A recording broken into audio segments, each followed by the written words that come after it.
Last lecture जो है उसको ख़त्म किया था, जिसमें हमने सिंपल हार्मोनिक मोशन की जो इक्वेशन थी, मतलब स्प्रिंग मैथ सिस्टम की इक्वेशन ऑफ मोशन को सॉल्व किया था, जिसमें हमने दो फार्मूले बनाए थे। एक वेलोसिटी का, ये वेलोसिटी का फार्मूला था और दूसरा फार्मूला जो है हमने डिस्प्लेसमेंट का बनाया।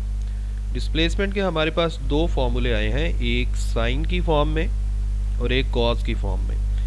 आप इन दोनों में से किसी एक फार्मूला को यूज़ कर सकते हैं, दोनों को भी यूज़ कर सकते हैं। असल में दोनों जो फार्मूले हैं इनको यूज़ करते हुए जो कंडीशंस हैं वो थोड़ी सी वेरी करती हैं, या आगे चल के हम इस चीज़ को डिस्कस करते हैं। तो आगे चल के हम कुछ सिंपल हार्मोनिक मोशन से एसोसिएटेड कुछ बेसिक कैरेक्टरिस्टिक्स हैं या कुछ बेसिक प्रॉपर्टीज़ हैं, उनको डिस्कस करने लगे हैं। जैसे सबसे पहले है एम्पलीट्यूड। एम्पलीट्यूड का आपको पता तो है कि एम्पलीट्यूड क्या होता है। जैसे मैंने आपको पहले भी शायद बताया था कि फ़र्ज़ करें ये मीन पॉइंट है और ये दोनों जो हैं ये एक्सट्रीम पॉइंट्स हैं।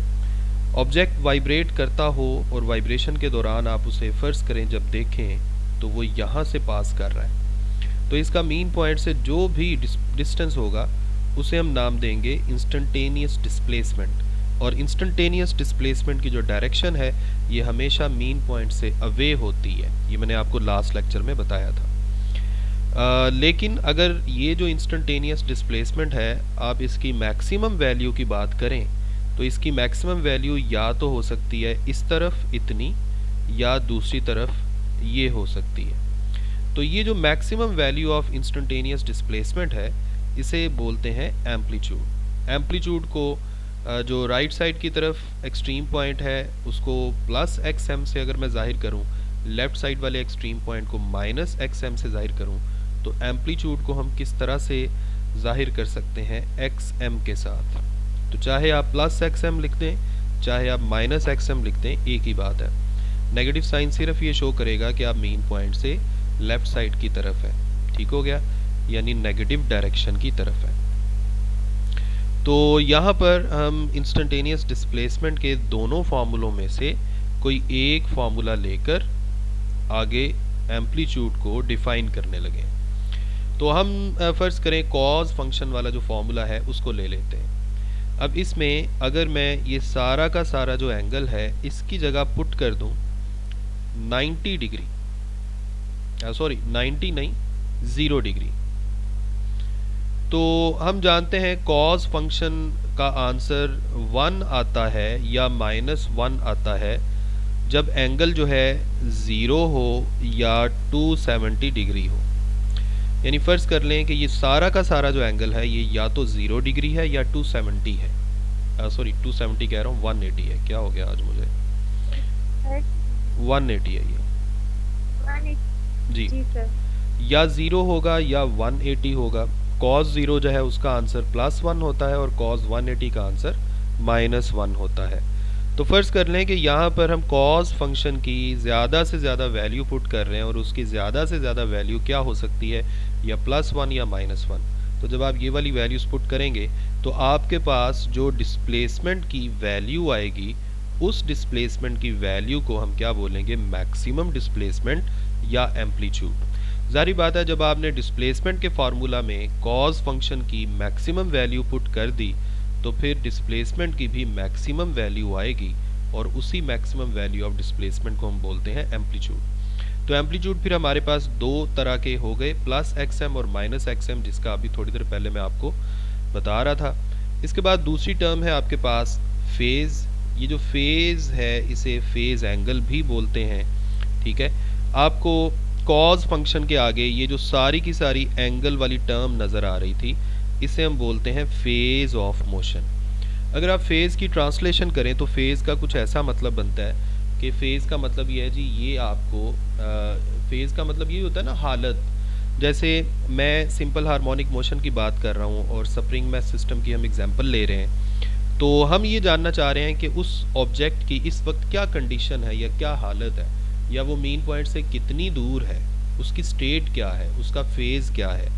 तो उसकी हालत या उसके फ़ेज़ के बारे में हमें कौन बताता है, ये वाला एंगल बताता है। क्योंकि जैसे जैसे टाइम गुजरता जाएगा वैसे वैसे ये वाला एंगल जो है, ये वाला जो एंगल है ये चेंज होता जाएगा, और जैसे जैसे ये एंगल चेंज होता जाएगा कॉस फंक्शन की वैल्यू चेंज होती जाएगी, और वैसे वैसे डिस्प्लेसमेंट की वैल्यू भी चेंज होती जाएगी। इसका मतलब है फेज़ या स्टेट हमें क्या बता रही है, उसकी मोशन की हालत बता रही है। तो इसलिए इस पूरे के पूरे एंगल को बोलते हैं फेज़। अब इस पूरे के पूरे एंगल में ये जो फाई था जिसको हमने इंटीग्रेशन के दौरान कांस्टेंट ऑफ इंटीग्रेशन के तौर पे पुट किया था, इसे बोलते हैं फेज कांस्टेंट। ठीक है। अच्छा, अगर फ़र्ज़ कर लें एक स्पेशल केस के तौर पे हम कंसीडर कर रहे हैं जी फाई की जगह आप ज़ीरो पुट कर दें, तो फाई की जगह ज़ीरो पुट करेंगे तो यहाँ पर सिर्फ और सिर्फ क्या बचेगा, कॉज ओमेगा टी। अब एक और स्पेशल केस के तौर पे आप टाइम की जगह भी ज़ीरो पुट कर दें। टाइम की जगह ज़ीरो पुट करने का मतलब ये है कि आपने उस ऑब्जेक्ट को सिंपल हार्मोनिक मोशन के साथ ऑसिलेट करते हुए देखना शुरू किया है, या आप ये समझ लें कि उस ऑब्जेक्ट का जो इनिशियल पॉइंट था या जो इनिशियल पोजीशन थी वो हम फाइंड करने लगे हैं। जब वो फाइंड करने लगेंगे तो इसका मतलब है टाइम की जगह हमने क्या पुट करना है, ज़ीरो। तो इनिशियल कंडीशन फाइंड करने के लिए टाइम की जगह हमने ज़ीरो पुट किया। जब आप टाइम की जगह ज़ीरो पुट करेंगे तो सारा का सारा एंगल जो है ये ज़ीरो हो जाएगा, और कॉस ज़ीरो क्या होता है, +1। तो इस तरह से आपके पास जो डिस्प्लेसमेंट है वो कितना आ गया, डिस्प्लेसमेंट की वैल्यू आपके पास आ गई +xm। यानी हम कह सकते हैं कि ऑब्जेक्ट अपनी मोशन स्टार्ट कर रहा है, कहाँ से स्टार्ट कर रहा है, पॉजिटिव एक्सट्रीम पॉइंट से।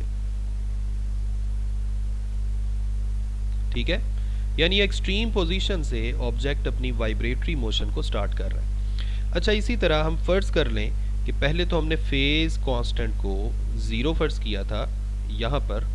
अब हम फ़र्ज़ कर लें कि फेज़ कांस्टेंट को -90 डिग्री पुट कर देते हैं। तो कॉस फंक्शन में ओमेगा टी प्लस फाई था, अब प्लस फाई की जगह हमने -90 पुट कर दिया, ये बन गया कॉस ओमेगा टी प्लस -90। हम एक फॉर्मूला जानते हैं कॉस फंक्शन का, कॉस अल्फ़ा माइनस बीटा, ये किसके इक्वल होता है, cos alpha cos beta plus sine alpha sine beta. तो ये फॉर्मूला यूज़ करके हम इस तरह से लिख सकते हैं। अब इसमें आप देखें कॉस 90 की जगह तो आ जाएगा 0, साइन 90 की जगह आ जाएगा 1। तो आपके पास पहली टर्म 0 हो गई और दूसरी टर्म में सिर्फ साइन ओमेगा टी बच गया। तो इस तरह से डिस्प्लेसमेंट जो है उसका फॉर्मूला साइन फंक्शन में कन्वर्ट हो गया। आपने शुरू किया था कॉस फंक्शन से, लेकिन अब फार्मूला किस फंक्शन में कन्वर्ट हो गया, साइन फंक्शन में। अब यहाँ पर अगर आप दोबारा टाइम की जगह 0 पुट करें, मैंने आपको पहले भी बताया कि टाइम की जगह 0 पुट करने का मतलब क्या होता है कि हम इनिशियल पॉइंट देखना चाह रहे हैं कि जब इस मोशन ने अपना स्टार्ट लिया था तो उस वक्त वो कहाँ पर थी, ऑब्जेक्ट कहाँ पर था। तो टाइम की जगह 0 पुट करेंगे, ये सारा का सारा एंगल जो है ये 0 हो जाएगा, और हम जानते हैं साइन 0 की वैल्यू 0 होती है। इसका मतलब है इस वक्त डिस्प्लेसमेंट कितना हो गया, 0। इसका मतलब ये हुआ कि अब ऑब्जेक्ट अपनी मोशन को स्टार्ट कर रहा है, स्टार्ट्स फ्रॉम कौन सा पॉइंट, मीन पॉइंट या एक्सट्रीम पॉइंट, जी बताइए जरा।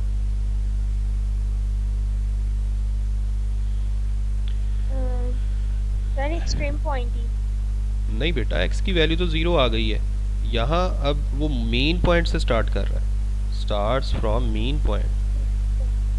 x की वैल्यू 0 का मतलब ये है कि ऑब्जेक्ट मेन पॉइंट पर खड़ा है, और x की वैल्यू xm का मतलब है कि ऑब्जेक्ट एक्सट्रीम पॉइंट पे खड़ा है। तो जो कॉस फंक्शन था उसमें अगर हम फार्मूला को लेकर चलें जो शुरू में हमने लिखा, यहाँ पर ये मैं हाइलाइटर का कलर थोड़ा सा चेंज कर देता हूँ। यहाँ पर एक ये था, ये कॉस फंक्शन वाला, और ये था साइन फंक्शन वाला। तो अगर फॉर्मूला कॉस फंक्शन में लिखा होगा तो इनिशियल जो कॉस ओमेगा टी की फॉर्म में अगर फॉर्मूला लिखा होगा तो इनिशियल पॉइंट एक्सट्रीम पॉइंट होगा, और अगर फॉर्मूला साइन ओमेगा टी की फॉर्म में लिखा हुआ है तो इनिशियल पॉइंट जो है ये कौन सा पॉइंट है, मीन पॉइंट। अब यहाँ पर एक दूसरी बात भी हमें पता चल रही है कि साइन ओमेगा टी और कॉस ओमेगा टी, अगर इस फॉर्म में दो फॉर्मूले लिखे हुए हैं तो हम कह सकते हैं कि इन दोनों के दरमियान जो फेज एंगल का डिफरेंस है वो कितना है, 90 डिग्री। यानी अगर एक फॉर्मूला या एक इक्वेशन ऑफ मोशन में x की वैल्यू में साइन ओमेगा टी आ रहा है, दूसरी इक्वेशन में कॉज ओमेगा टी आ रहा है, तो साइन और कॉज के दरमियान फेज एंगल का डिफरेंस कितना होता है, 90 डिग्री। आसान अल्फाज में मैं ये कहना चाह रहा हूँ कि अगर एक फार्मूले में लिखा हुआ है जी x is equal to x m sine omega t, दूसरे फार्मूला में लिखा हुआ है x is equal to x m cos omega t, तो साइन और कॉज इस फॉर्म में अगर दो फार्मूले लिखे हैं और एंगल दोनों में ओमेगा टी है, तो समझें इन दोनों के दरमियान फेज डिफरेंस 90 डिग्री है। ठीक है, बज़ाहिर एंगल एक जैसा लग रहा है, लेकिन हम जानते हैं कि साइन फंक्शन से कॉज फंक्शन में कन्वर्ट करने के लिए या कॉज फंक्शन से साइन फंक्शन में कन्वर्ट करने के लिए फेज एंगल में 90 डिग्री ऐड करना पड़ता है या माइनस करना पड़ता है। जैसे आप देखें यहाँ पर हमने क्या किया, यहाँ पर हमने इनिशियल फेज एंगल कितना फर्ज किया था, -90 डिग्री, फेज कांस्टेंट जिसे हम बोलते हैं। तो इस वजह से जो कॉस फंक्शन था वो साइन फंक्शन में कन्वर्ट हो गया था। यानी कॉस फंक्शन को साइन फंक्शन में कन्वर्ट करने के लिए 90 डिग्री फेज एंगल को यहाँ पर ऐड या सब्ट्रैक्ट करना पड़ेगा। सेम यही काम साइन फंक्शन को कॉस फंक्शन में कन्वर्ट करने के लिए करना पड़ता है। कहने का मतलब ये है कि दोनों इक्वेशंस ऑफ मोशन जो हैं या दोनों मोशंस के दरमियान फेज एंगल का डिफरेंस कितना है, 90 डिग्री। और इन दोनों के ग्राफ्स भी सामने बने आपको नज़र आ रहे हैं। अगर मैं साइन फंक्शन का ग्राफ बनाऊं तो वो ये वाला ग्राफ है, ये जो आपको फील्ड नज़र आ रहा है ब्लैक कलर का। और अगर मैं कॉस फंक्शन का ग्राफ बनाऊं तो वो ये वाला ग्राफ है जो आपको ये सिंपल लाइन की शक्ल में नज़र आ रहा है। सही है, ये बात समझ रहे हैं आप लोग?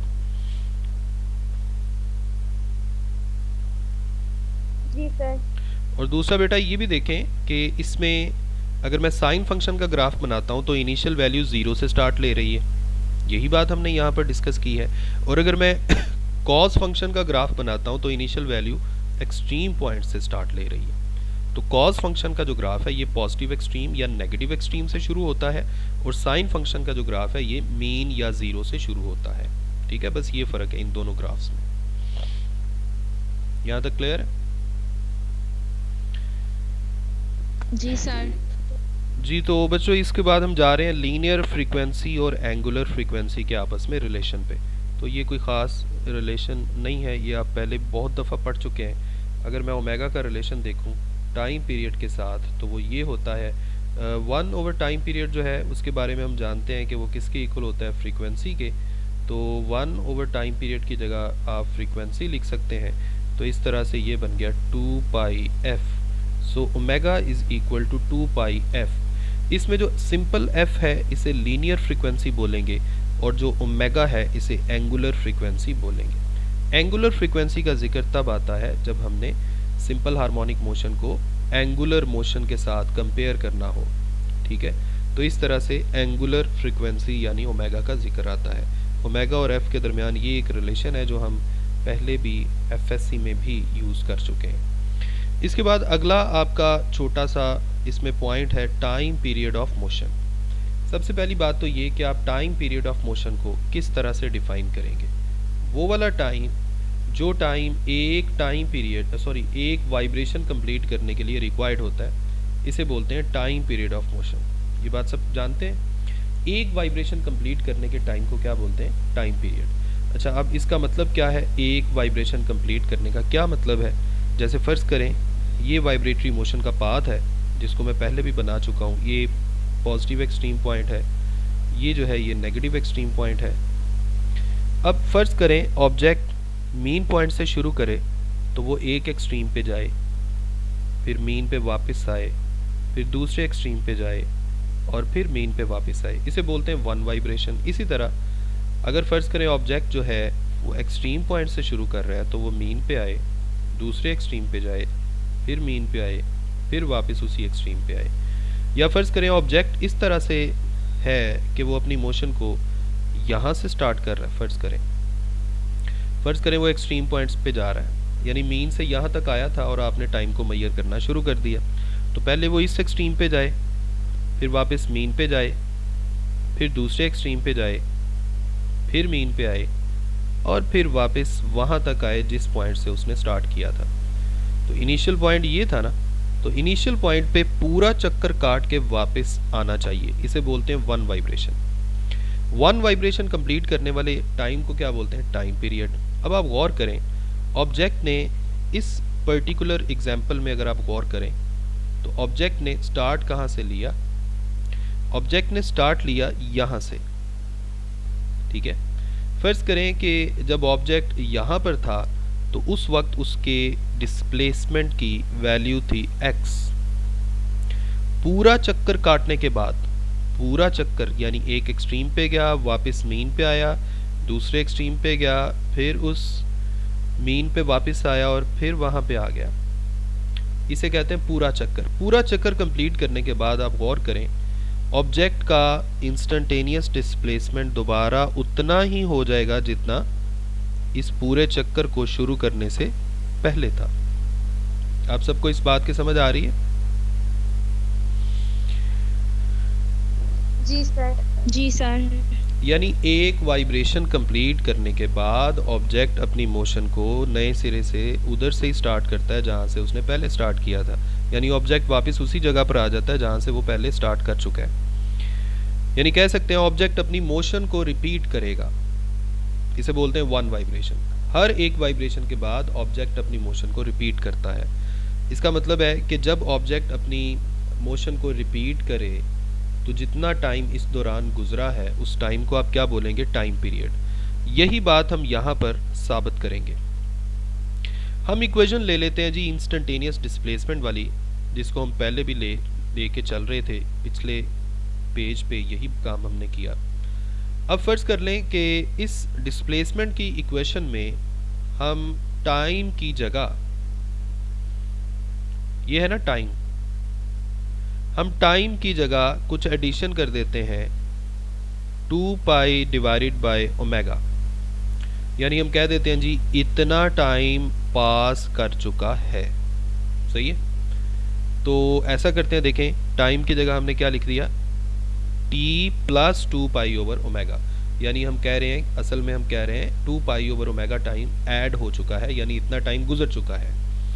अब आप ऐसा करें, ओमेगा को इसके साथ मल्टीप्लाई कर दें। ओमेगा जो है ये टाइम के साथ मल्टीप्लाई होगा तो आपके पास ओमेगा टी बन गया। ओमेगा दूसरी टर्म के साथ मल्टीप्लाई होगा तो सिर्फ 2 पाई बचेगा, नीचे वाला ओमेगा कैंसिल हो गया और ये वाला फाई पहले से मौजूद है, ये दोबारा हमने लिख दिया।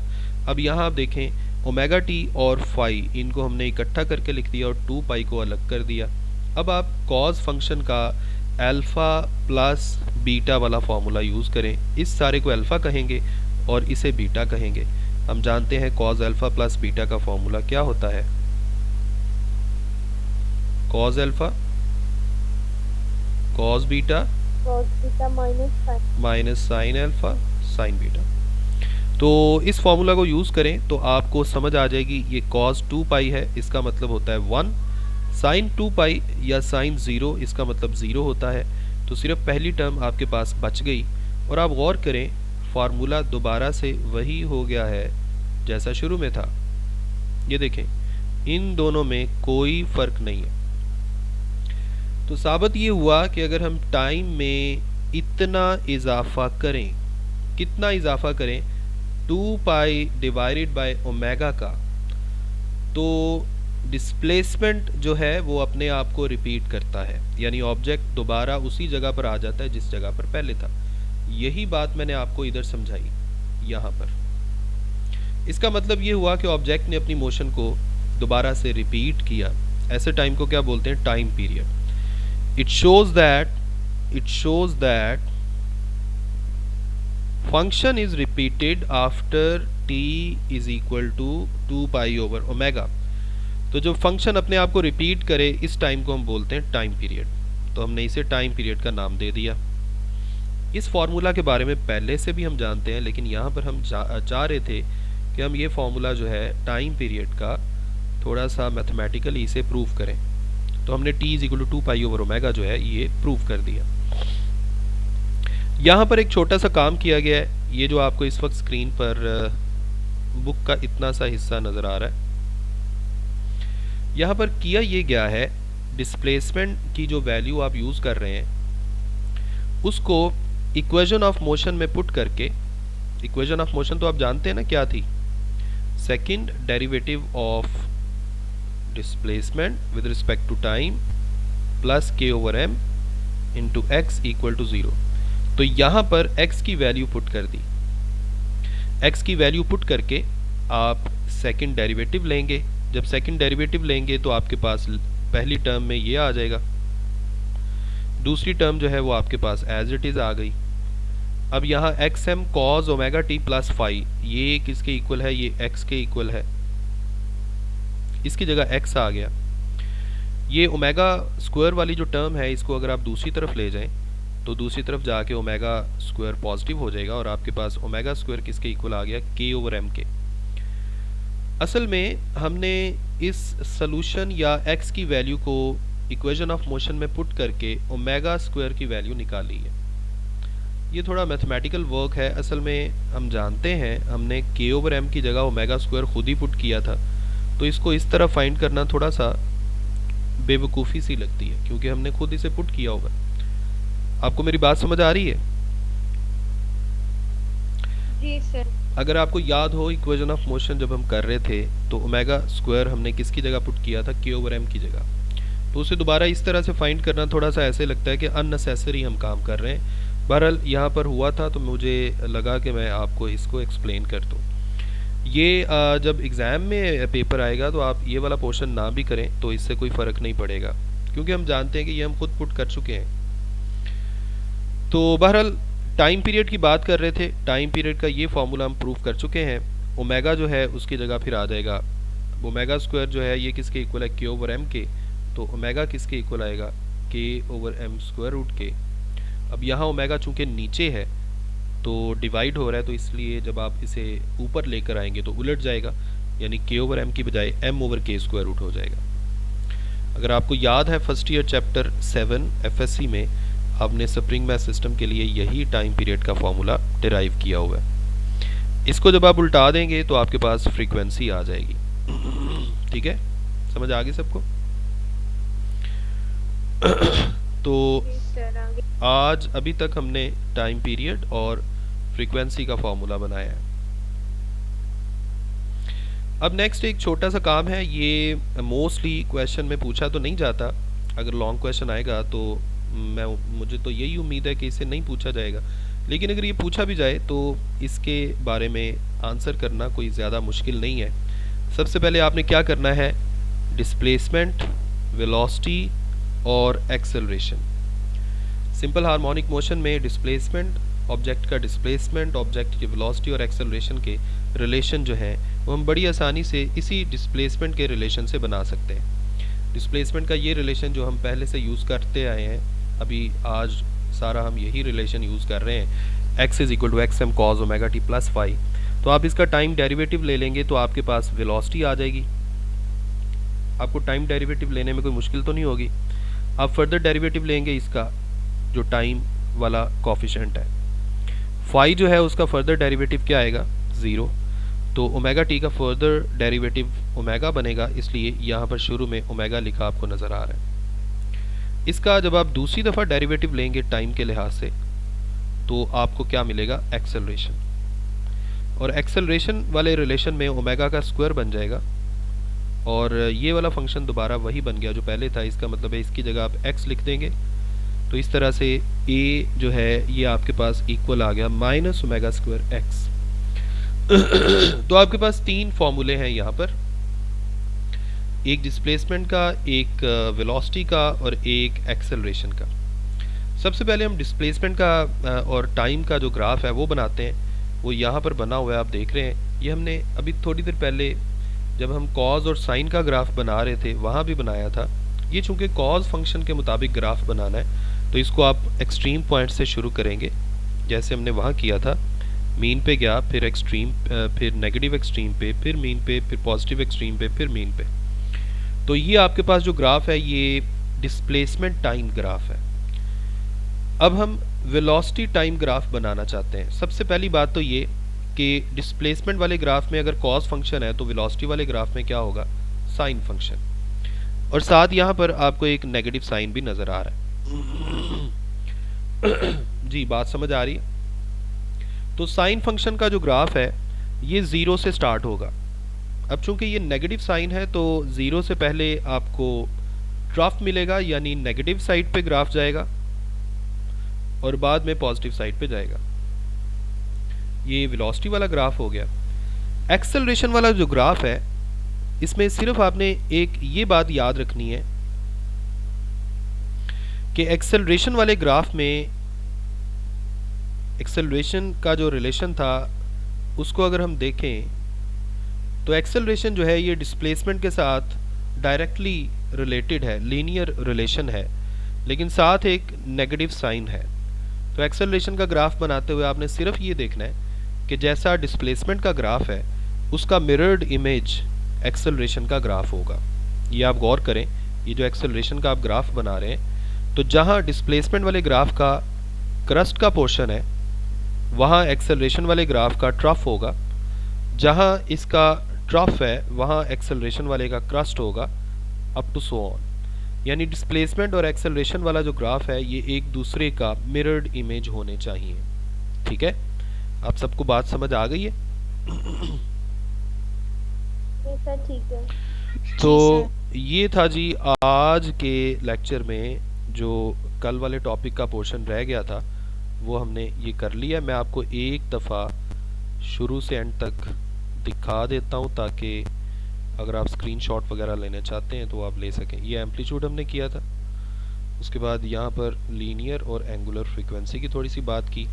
यहाँ पर हम टाइम पीरियड को डिस्कस कर रहे थे। पहले मैंने आपको इधर समझाया टाइम पीरियड के बारे में, फिर हमने मैथमेटिकली इसको देखा और ये टाइम पीरियड आ गया, फिर यहाँ पर फ्रीक्वेंसी आ गई और ये थी graphical representation of displacement, velocity and acceleration of simple harmonic oscillator. जी बच्चे, को फर्स्ट किया वहाँ हम साइन को भी कर सकते हैं ना? बिल्कुल ऐसा ही है, क्योंकि हमारे पास और दो, वहाँ पे 90 का होगा। ऐसा ही है, ऐसा ही है। जहाँ जहाँ आप कॉस फंक्शन को यूज़ कर चुके हैं आप वहाँ साइन फंक्शन को यूज़ करके भी सारा कुछ डिस्कस कर सकते हैं, क्योंकि हमारे पास इक्वेशन ऑफ मोशन के दो सोल्यूशन आए हैं, एक साइन की फॉर्म में और एक कॉस की फॉर्म में। तो जैसे आपने कॉस फंक्शन को यूज़ किया ऐसे ही आप साइन फंक्शन को भी यूज़ कर सकते हैं। ओके जी, उम्मीद करता हूँ कि आपको सारी समझ आ जाएगी। अपना ख्याल रखें, मुझे अपनी दुआओं में याद रखें। अल्लाह हाफिज़।